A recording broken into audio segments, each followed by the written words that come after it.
એક વખત એક ગામમાં એક અનોખું બજાર લાગ્યું. બજારનું નામ લાગણીઓનું બજાર.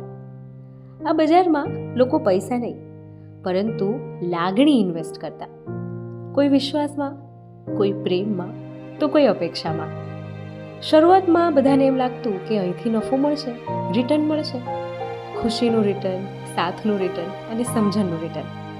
પણ ધીમે ધીમે સમજાયું, જ્યારે લોકો ખોટી જગ્યાએ ઇન્વેસ્ટ કરતા લાગણીઓને, ત્યારે નુકસાન થતું, અપેક્ષાઓ વધી જતી અને રિટર્ન ન મળતા દિલ તૂટી જતું. એક દિવસ આ નાનકડા બજારમાં એક પાટિયું મારવામાં આવ્યું. પાટિયામાં લખેલું હતું, અહીં ઇન્વેસ્ટ કરતા પહેલાં પોતાની કિંમત સમજીને આવજો. લોકો પહેલાં વાંચીને હસ્યા, પણ સમય સાથે એની ઊંડાઈ એમને સમજાઈ.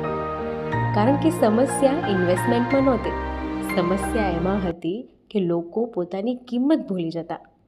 તેઓ બીજાથી એટલું અપેક્ષા રાખતા કે પોતાની શાંતિ ગુમાવી બેસતા. અને જે લોકો કહેતા કે અમે ઇમોશનલ નથી, અમે તો પ્રેક્ટિકલ છીએ, એ હકીકતમાં ડરેલા ઇન્વેસ્ટર હતા, જેઓ એક વખત નુકસાન ભોગવી ચૂક્યા હતા. આ બજારે એક વાત તો શીખવી, લાગણીઓમાં ઇન્વેસ્ટ કરો પણ પોતાની જાતને ગુમાવીને નહીં, અપેક્ષા રાખો પણ પોતાની શાંતિના ભોગે નહીં.